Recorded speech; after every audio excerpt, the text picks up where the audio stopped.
What would you do if you discovered that your childhood fears were not only real, but that you were part of the reason they existed?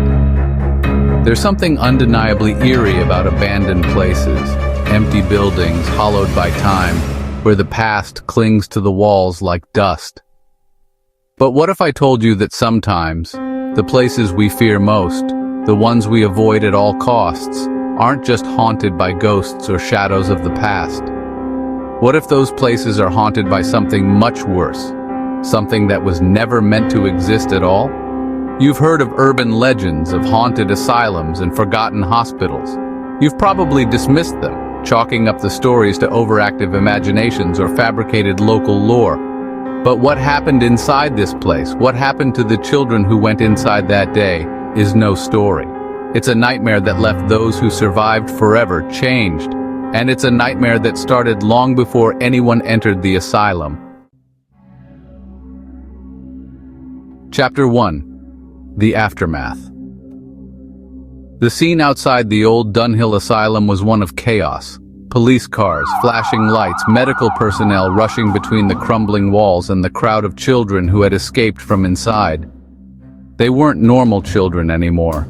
Their eyes were distant, hollow, like they had seen something too terrible to describe. One boy was screaming, clutching at his skull as if he could rip the memory from his mind.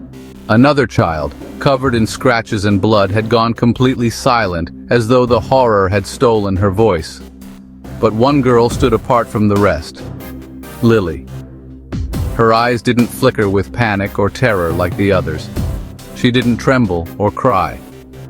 Instead, she watched the chaos with a chilling calm, as if she had been expecting this all along. We shouldn't have gone in, but I think it wanted us to.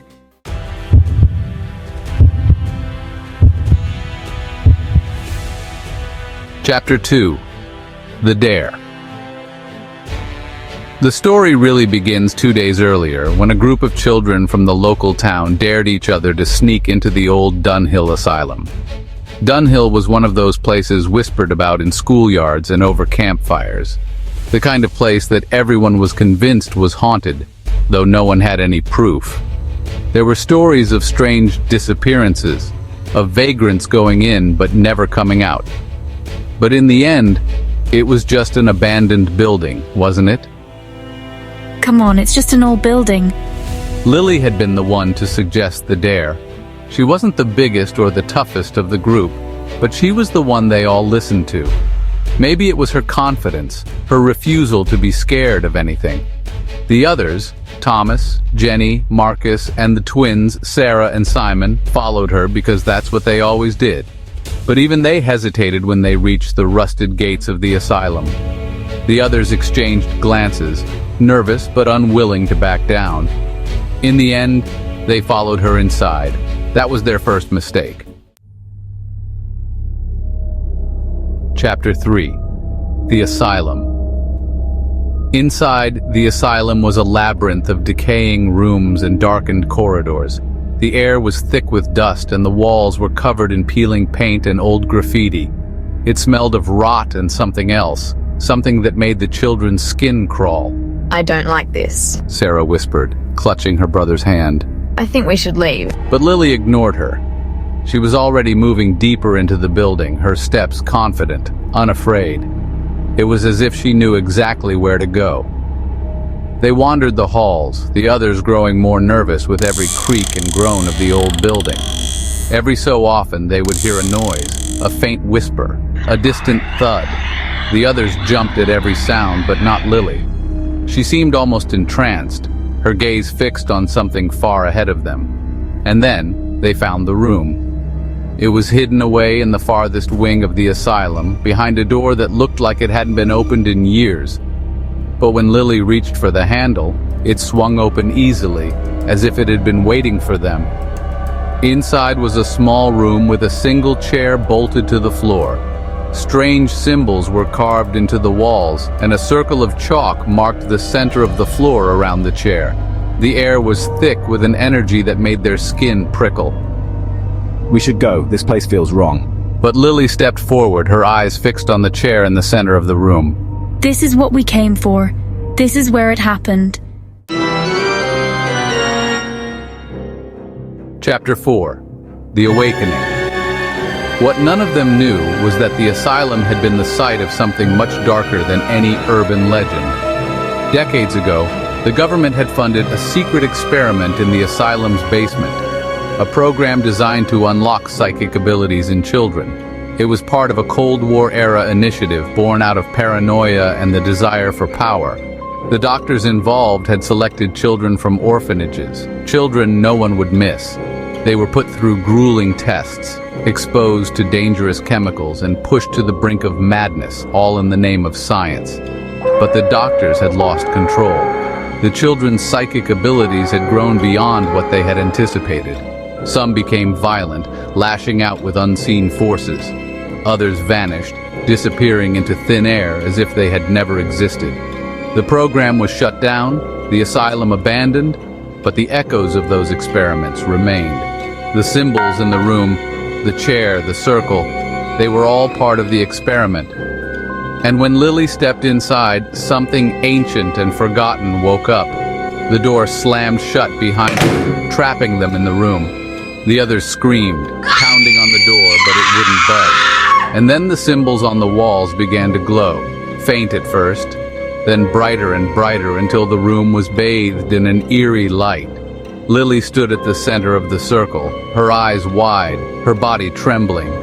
She could feel the energy coursing through her, filling her with a power she had never known. The others were crying, begging to be let out, but Lily barely heard them. She was consumed by the power, by the presence that had woken inside her. And then, one by one, the others began to change.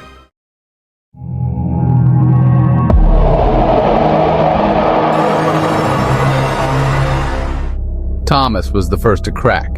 His nose bled as he clutched his head, his body twitching uncontrollably. He screamed, a high-pitched wail that echoed through the room, and then, without warning, he lashed out. Objects flew across the room, smashing against the walls with a force that made the others duck for cover.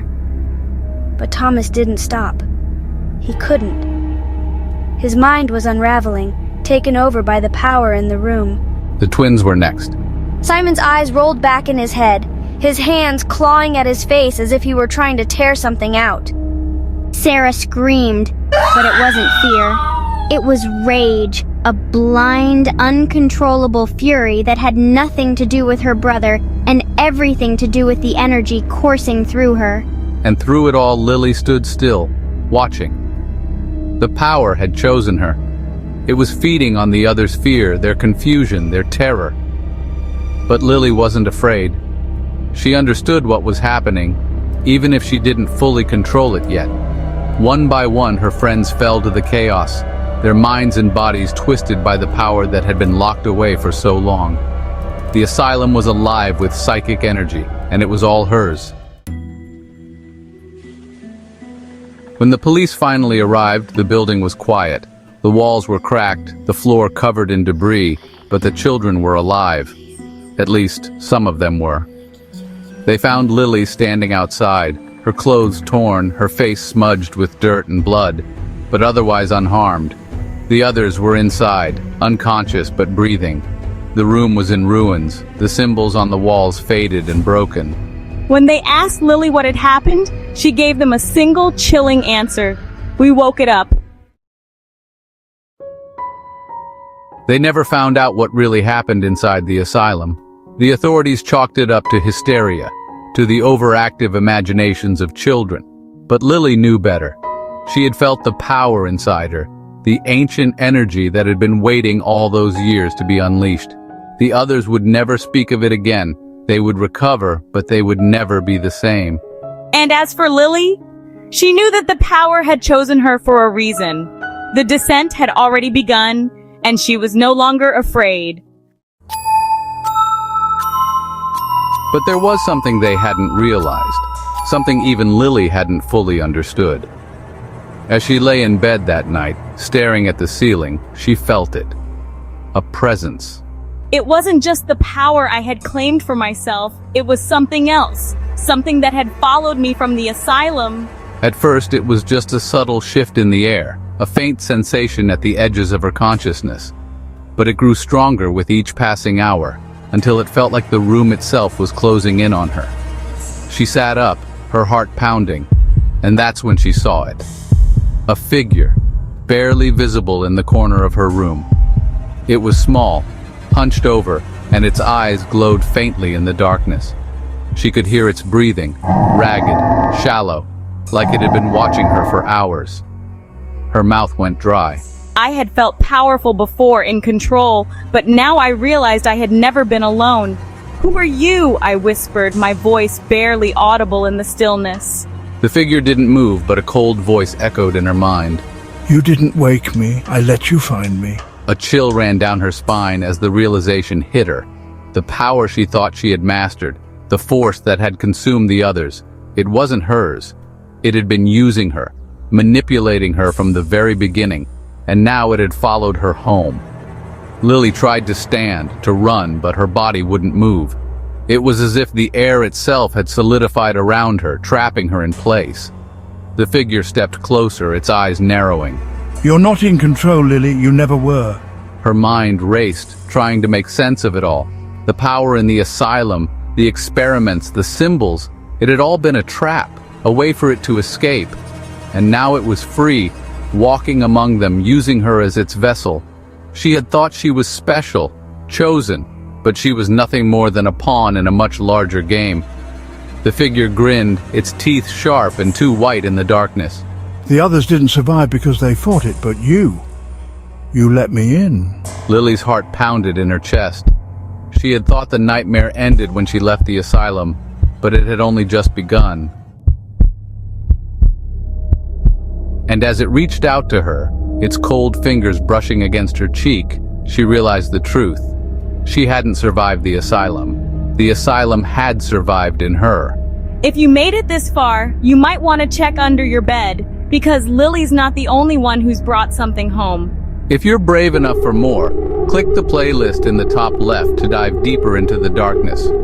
Or if you're curious about what blood-curdling rituals go down at IHOP at midnight, click the video on your screen. Let's see who sleeps with the lights on tonight, and please subscribe.